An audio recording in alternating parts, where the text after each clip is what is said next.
Big crowd today.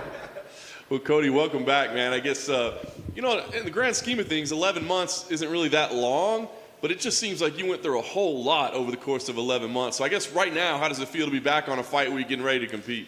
Excited. I still have the same feelings that I had last June, just excited, motivated, and hungry to, take this opportunity that I prepared so hard with my team, my coaches, just go out there and finally be here in fight week. We're 3-4 days away from fighting. Like you said, been through a lot. COVID definitely took a toll on my body and took me away from a flyweight title shot.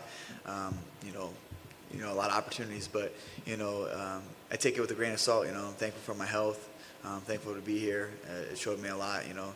Life is a marathon, not a sprint. So, can you talk about the COVID experience, right? Because here you are, like a phenomenal athlete in prime shape, and we hear it's not supposed to affect people like that. What was it like for you, knowing it's kind of like this invisible thing, right? Like, I guess an injury is probably easier to deal with. What the hell was this like? Yeah, speaking with my coaches and other media and UFC personnel this week, I was like, it was frustrating. Like injuries, you can kind of have a timeline of, all right, you're 4 to 6 weeks out from, getting back to stuff. Like I didn't know with COVID, I didn't know. Like it was basically by day that my body strand could do, what else happened. I was on blood thinners, I had pneumonia, I had vertigo. Vertigo was horrible, and the blood clots as well. I was on blood thinners, like I said, for like 4 months. So like I said, it's almost easier to have an injury than having COVID. And I always took COVID serious. If I, obviously people are dying from it, but like I said, I take care of myself. I'm healthy. I rest, I recover, I eat well. Very well conditioned. I thought that if I had it, it'd be like a flu bug kind of. Man, it it was not a flu bug for me. It was intense, but I think everything happens for a reason. There's a reason why things were removed from my life. Let me focus on other things. And like I said, just 11 months of it wasn't like I was sitting on the couch, laid up. I was training. I was doing things that I couldn't do. If I wasn't able to do martial arts, then I was, jumping on the cycling bike, riding, 50 to 100 miles a day, getting the conditioning up. So I was able to, really, really expand my cardiovascular, load, through that. So I was always training. Like I felt like I never missed a beat when I came right back to the gym. Everything felt good. The movement, the speed, the power, the vision. I just feel like this is the most complete martial artist that I'll be stepping inside this cage on Saturday. That's awesome. So it sounds like you try to keep things as positive as possible. I just wondered what this time was like for you mentally, because you think about the setbacks you had, and then you get the great comeback, and everything's going good again. Now it's like, how much do I have to go through in life? Like, how much do I have to deal with? I mean, was there any time during this stretch that you got down? Like, why do I have the worst luck ever? Balance. Just figuring out balance in life, with career, life. Life throws things at you, like all of us. We're going through this pandemic, and people are losing loved ones and losing jobs, and I just was counting my blessings. I had my son's healthy. I still have a roof over my head. I have a job that's, will be there when I'm healthy.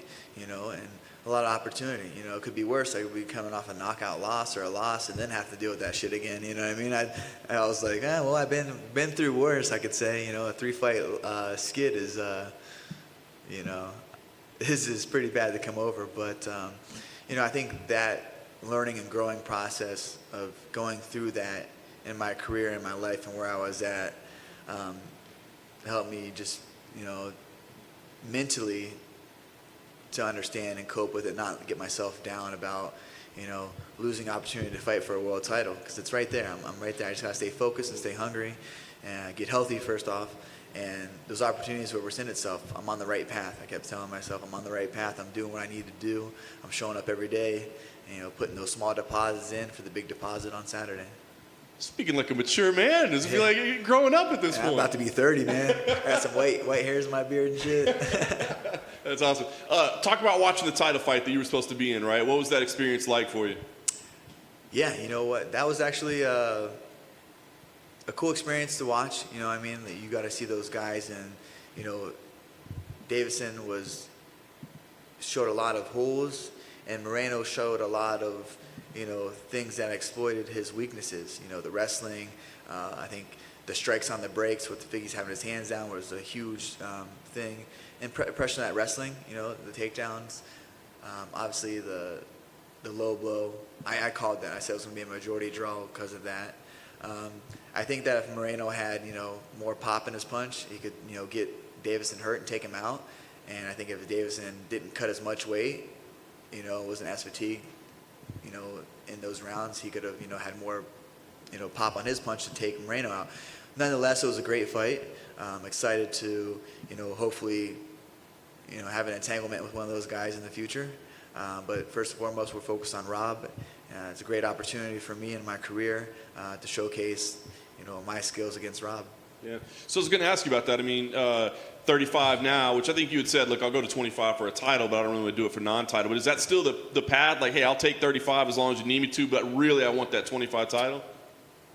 I'm looking at being, two-time weight division champion. That's my goals. So whatever comes first, I know we have kind of a little circus act up front with Aljamain and Jan. They have to run that back. Aljamain just had neck surgery, so that's going to be prolonged for a little bit. I feel like this fight right here is a title eliminator. So, I finish Rob on Saturday. I have options. I have options to go at bantamweight, be next in line for that. It works out perfectly for me. It's you look back in November and reason COVID and things were taken away from my life, but it set me up for better and more opportunities. I stayed on the path, stayed focused, and stayed driven.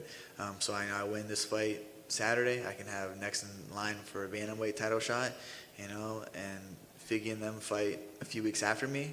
I was already training for a 5-round fight. They were training for a 5-round fight. Hopefully none of us get injured in there. We come out unscathed, and we can make that fight happen, sooner than later. And that's in a perfect world, but a lot of things kind of fall into place with that. Yeah, but hey, you could conceivably end the year as a 2-division champion. Could possibly, could possibly. All right. Talk about the matchup with Rob, as you said, title eliminator. I mean, he's here for a reason, right? What do you think of his skill set and what he brings to the table? I feel like, being top 5 in the world, you're skilled, you're tough, you're talented, you deserve to be there. You worked your way up there. I just feel like he's never been in a high prolific fight. He's never been in a main event exposure, never been in a 5-round fight. I have. I feel like he has a lot of boxes that need to be checked personally for him, and I was in that position years ago. And you have to just rise to the occasion. So we'll see how bad Rob wants this fight, how bad Rob wants to stay at the top of the division, because I know this is where I belong. I've been at the top, been a world champion, fell back down, picked myself up numerous times, and dusted myself off and continued to climb up to where I'm at now. And it's it's a lot. It's a lot being in the main event in a high prolific fight, and you're facing Cody Garbrandt. You're not facing Marlon Moraes. You're not facing a Ricky Simone. You're not facing a Sergio Pettis. You're facing a hungry Cody Garbrandt that's ready to get back to his throne. I like it. Last thing for me, I mean, I don't think I've ever seen you in a boring fight, so I don't think that's a concern. But do you feel like, you're going out there, because of all the things that are on the table, right, all the options, do you feel like you got to go out there and, like, prove something or do something special, or is that just kind of what happens when you're executing? Honestly, I feel like I've proved myself time and time again, and it's always good to remind people, who you are. And so however the fight presents itself, whatever Rob wants to bring out and do, my preparation for this fight camp was very uncomfortable, because I know what it's like to be in a 25-minute fight and pushing the pace, So I put myself in uncomfortable positions inside training camp this whole camp, things I didn't want to do, things I got back to the roots of, what made me who I am today, and just had a great camp. I mean, I couldn't be more thankful for the camp and how it fell into place, and just the game plan that we have and the preparation. I mean, the preparation was second to none. I don't think that I can look back on a fight to see that I trained this hard or smart and physically, emotionally, and mentally prepared myself to go in there and, if needed to be, a 25-minute, pace that my adversary in Rob Font will not be able to withstand. Not to focus too much on COVID and how it's affected you, but are you worried about any long-term effects that maybe we aren't aware of yet? Honestly, I feel like I probably had that in my mind when I was going through the COVID experience and the symptoms and the struggles that I was going through. But I kind of put that in the back of my mind. I feel like I had a great doctor that, has a lot of resources that, we were checking a lot of things out, bi-weekly, to make sure that my body could withstand, the trauma that goes inside a fight camp. We literally go in and beat the shit out of each other every single day, multiple times a day for 8 to 10 weeks straight to come inside a cage to fight, to, better our life. So I first and foremost needed to know that my body can withstand that kind of stress level that I was going to put on to be able to go and put on a 5-round performance. So I just kind of put that into my mind. I feel like I'm healthier than I've ever been. And going through that, like I've never taken my health for granted, especially with the kidney infection that I had prior to 2020. That landed me in the hospital, and leading up to the Sun South fight, the infection came back 10 days before, so I had to go to a IV fusion center and get an antibiotic drip 10 days leading up to the fight. So I've been here before. I've been with some health concerns, and just know that my body, regenerates pretty well. I'm young. I take care of myself. I'm not out partying, drinking, or, doing, heavy drugs on the weekend. That's not me. I think that, down the road maybe, but as right now, I'm healthy. I feel great. I'm confident. Like I said, I haven't prepared like this probably since even. I don't think I've ever prepared for a fight like this, even with the Cruz fight. The Cruz fight was probably a very, very vigorous training, hard training, and stylistically it was just a different matchup for me. But this is the hardest that I prepared in preparation for a fight, because this is a huge opportunity. I've been here before and it slipped out of my hands. And I know with what a win comes, and I'm prepared for that, and very excited for that as well. I was wondering if you had reached 100% after getting sick, but it sounds like you said you've never been in better shape in your life. Yeah, I've never been able to push myself. Well, I've been able to push myself to this limit, but I literally every day in training push myself to the breaking point, try to break myself inside there. And I think that's what, I'm not fighting my adversaries, I'm fighting myself, within myself. If I'm able to defeat myself, defeat my demons, be at peace with myself, once I go inside that octagon, there's not a man that can break me, because I've already tried to break myself time and time again throughout the camp, throughout my life, and here I am still standing and hungry to fight, and a huge opportunity in front of me. So how long did it take for you to feel like you were at 100% after being sick? Man, it took, I would say 6 to 8 months of like finally feeling myself. So yeah, it wasn't like till, we landed the fight right before. I was like, I did like a 3-week mini camp where I was like really stressing my body, doing this like basically a mini camp of camp to get, tip-top shape before the fight camp, kind of unraveled. And that's when I knew like that my stress level was high. My body was reacting well. I was recovering well. I used the Whoop app and the Aura app, Aura Ring, to monitor my sleep, my HRV, my resting heart rate, and having those kind of data and technology to see what kind of strain that you're going through, how your body's recovering, was a huge tool. The last 10, 11 months that I've got on the Whoop and Aura, so those are great data to have, with sleep, recovery, the strain that you're training at. So I feel like those are huge tools to use. So you said you never pushed yourself as hard as you did have going into this camp. Is that because you're looking at because you've been at the top before? Is it because you're making another run, but not just at 1 belt, but 2 belts? Yeah, I feel like pushing myself like this in preparation for this fight was, it didn't feel like this is what needed to be done. This is what literally I woke up every day to do. Like, all right, I'm going to go break myself. All right, this is what we're going to go do. This is what, we're going to put these small deposits in daily for the big deposit on Saturday. And that's what we kept saying. These are small deposits, man, small deposits. It was horrible. It was I'm most uncomfortable I've ever been inside training, mentally, physically, emotionally.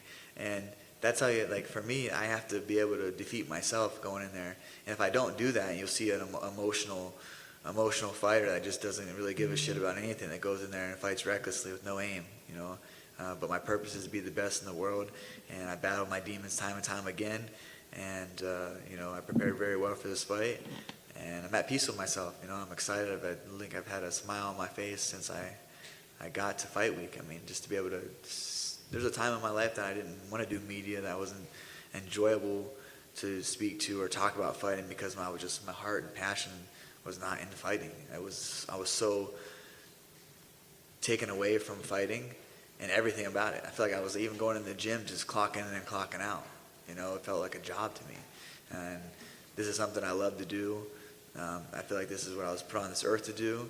And I think every time that I try to fight that battle of drifting away from fighting, that stuff happens to me. So just knowing that this is what I was set out to do, it comes a lot easier. It's a lot easier waking up at 4 or 5 in the morning and going and putting yourself in a freezing cold pool, or a cycling ride that's, it's 30-some degrees out, freezing your ass off. Putting the extra work in, it makes you hungry, it makes you appreciate it. So did you feel this when you were at the top of your game, or what was the catalyst that made you change? I feel like honestly winning the title kind of just made me, it wasn't what I thought it would be, and I didn't feel fulfilled with being a world champion. I thought it was going to be more than, I fixated on it for so long in my life, and it took me through a lot of my dark times to have that light at the end of the tunnel of being a world champion. And I did it. A lot of people around me are like, oh wow, it was exciting, it was this and that, but for me, I just didn't feel fulfilled. And now that I just know that I had to set my goals higher, and I have very, very high goals for myself, and I think that's what keeps me motivated.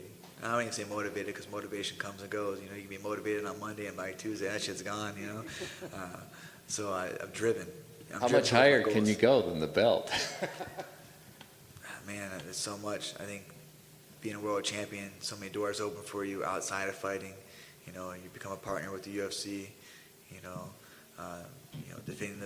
Defending the title. I've been there now. I want to, reclaim the title, defend the title. Do other things in life that I'm passionate about. I have a child that looks up to me, and I want to show him through no matter what. Life throws at you adversity, losses, setbacks. You can overcome it all. Just keep your dream alive, stay focused, stay driven, and stay positive about it, because it's not always going to be the highest of highs, and just like it's not always going to be the lowest of lows. And I think truly finding that balance in life is what helped me understand that just to enjoy this process. So a lot of it's been what's been going on outside of the UFC, like becoming a father and like finding that balance. Yeah, it's other shit. A lot of people probably forget that, we're humans as well. We have the same problems that arise when we wake up, The devil doesn't take a day off, He's always kind of put doubt into you, and, if your dreams and you're successful, then it gets harder, because then you have more things to do and to focus on, So, we have the same feelings that they do. I think that some people think that we're different because they see us on TV, or we're this self-proclaimed world champion. We're still humans at the end of the day. We still tie our shoes, the same way. And you still clean diapers? Yeah, man. We're potty training our son right now. He's doing pretty well on it, but we gotta give him incentives. Like, we took candy away from him, but we give him gum, so he's like, he gets excited, So I'm still changing diapers, but he's getting it, man. He's getting it. He's doing pretty well, a couple times, it's fun, man. Honestly, that's probably like the best title that I ever held, was being a father. And Kai is such a blessing in my life, and I just want to showcase to him like what hard work and having a dream and never giving up on can do for you in life. If it's whatever he set out to do, just to have that dream and be driven and love every day of your life, and know it's a process. It's not a sprint, it's a marathon. You'll get there eventually. Thanks. Yeah. Welcome back, champ. Thank you, buddy. The beard looks good, by the way. Dude, the war beard. I can't wait to cut this thing off. It is. Okay. Is it just for camp? You're not going to keep it? Yeah. I just do. I grew it out of camp. Last time I did the hair and the beard, and it was just too much, man. You grew that just in camp? Just in camp. Damn, yeah. that's strong. 6 weeks, yeah. 6 weeks, yeah. That's a man's beard right there. That's a man's beard, yeah. It's tough. So one of the things, and this is the last one, then we'll dump the COVID stuff. A lot of people say that one of the things that mostly affected them is the lung area, but you said in this training that you were able to push yourself cardio-wise further than you've ever been. So obviously that wasn't an area where you were affected? It was actually funny that they bring that up. Yeah, I had pneumonia, and not knowing I had COVID through this whole process, going, I just felt like I was literally in fight camp fighting for a world title. I was like, this is the grind. This is what happens. No excuses. Put the work in, And I started cycling, road cycling. Actually, Vinny Murdoch, who's actually out here on the Ultimate Fighter right now, had a brain. It's Moya, Moya. Had to have like a brain surgery. So his doctor said he had to do, to help, what would help him heal better would to be, doing cardio. Well, I don't like to run. I'm not a big, cycling's cool. You can go a lot of places cycling. Where we're at in Sacramento, American River Trail, there's a lot of bike paths and trails. So I got started cycling, and that's what my doctor said was like, as much as I'm cycling, and we were doing, 100-mile rides. Wow. We were putting the work in, it was, 5-6 hours of just nonstop, just grinding on that bike. And that's all I could really do because I had vertigo. So I couldn't really do much MMA. I could do a little bit of it until I started having the onsets of the vertigo and the spins. So the bike, I was just there and just pedaling the legs and the heart and the lungs. And that's what he said, like I was able to keep my lungs so open that during that, like a lot of people that had pneumonia like I had it would have been hospitalized on a ventilator. He goes, and the crazy thing is that we were cycling, but we had the cow fires. The smoke index was so heavy. Yeah. So I just thought it was because we were out there riding, an index of 400 sometimes. We try to get up in the morning, 5-6 in the morning, and go before the smoke rolled in. So I just thought that's why I was having like the wheezing and the shortness of breath from the air quality in Sacramento during that time. So it was just like then I tested positive for COVID, and I was like, oh man, that should make sense why I felt like this. I'm like, man, I wasn't trying to, and Danny, she always says, like when I get a flu or something, like I'm a big baby about it. So I wasn't trying to complain about it, but man, I was hurting. This shit hurt. I didn't want to complain about shit. And then I had COVID, and I looked back, and I was like, wow, okay, yeah. A couple times, man, there were some nights that I was like really, really in pain with it. Like it really took its toll. But then again, I was training for a world title, so I didn't want to take any time off, and I was just so frustrated, like why would, what was going on. And obviously testing positive for COVID, understanding like, all right, well, it's COVID, and this is a virus that's in my body that's affected it so, so greatly that I have to, take the measures of getting healthy. How much, and I think you touched on a little bit, putting in the fact that you dealt with some real life or death sort of stuff dealing with COVID, and then you have the fatherhood and stuff, and now you're talking about how focused that you are. Are you able to cherish the fact that you're able to keep pushing yourself and go back into these experiences, having to deal with all this other stuff? And does it make it a little easier, and do you enjoy it more now, knowing what you've just recently went through? I look at it like this. If you want to stay back on having 3 losses, being a world champion, have 3 losses in a row, then obviously the COVID, getting removed from a title fight, if those are the worst things that happened in my life, then I live a pretty blessed life. I'm very grateful that my son's healthy, he's smart, he's growing, he's so full of life. If those are the worst things that happened to me in my life, then I live a pretty good life. I mean, there's so many people in the world that are so less fortunate with things, health, number one thing, disabilities, anything like that, deaths from COVID. So I just got to count my blessings, like understand like there's people that have it way worse than I do. I've been in positions where I've had way less in my life to where I am at now. Like, all right, I was a world champion, I lost a fight. Okay, I remember being an amateur, losing a fight, and not having, gas money to drive myself home. You know what I mean? So it was like you're in the positions in your life that you kind of put you in perspective of what actually is important in life, and that's just being a good person, showing up. I have eyes on me. My son looks up to me so much, so I can't fail him ever. You know what I mean? I might lose fights here and there, but failing for me would be giving up giving up on my dream and selling out on something else, and that's something I'll never do. Thank you for that. I just got a couple more. I appreciate your time. Looking back on his opponent, his fight against Marlon Moraes, were you impressed with his performance? Obviously, I think Marlon Moraes is a great fighter, but I think he's been on a downslide. For whatever reason, I think some of us go through that. He's been on a downside. Has been the Marlon Moraes that, came into the UFC and started doing really well. Was prior into the UFC with other organization. And the thing, I wasn't too impressed with that. I mean, Marlon took him down. When's the last time you ever seen Marlon take someone down early on in the fight? He held him down. He got up, his arms were fatigued. If you look in the fight, he shakes his arms out and then gets hit with the jab. Then he tries to reset, gets hit with another jab. And by that time, his arms were fatigued. And Rob, took advantage of that. Rob's a fighter that comes out, kind of gets aggressive in your face.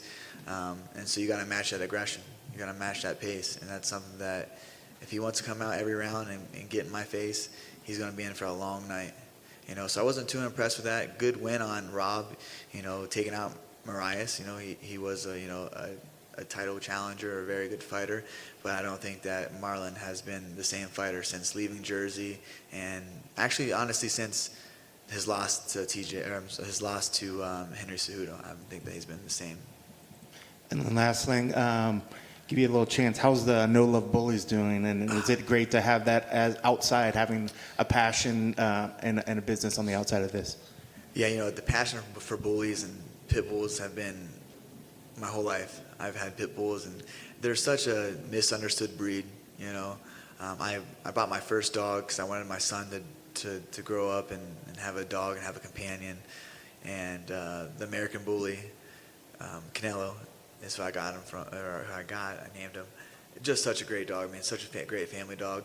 I never thought I would get into breeding, but I actually bought a few other dogs after that to have, and I was kind of ripped off and kind of saw how the dog breeding industry is, and I was the dogs come first. They're the most awesome breed.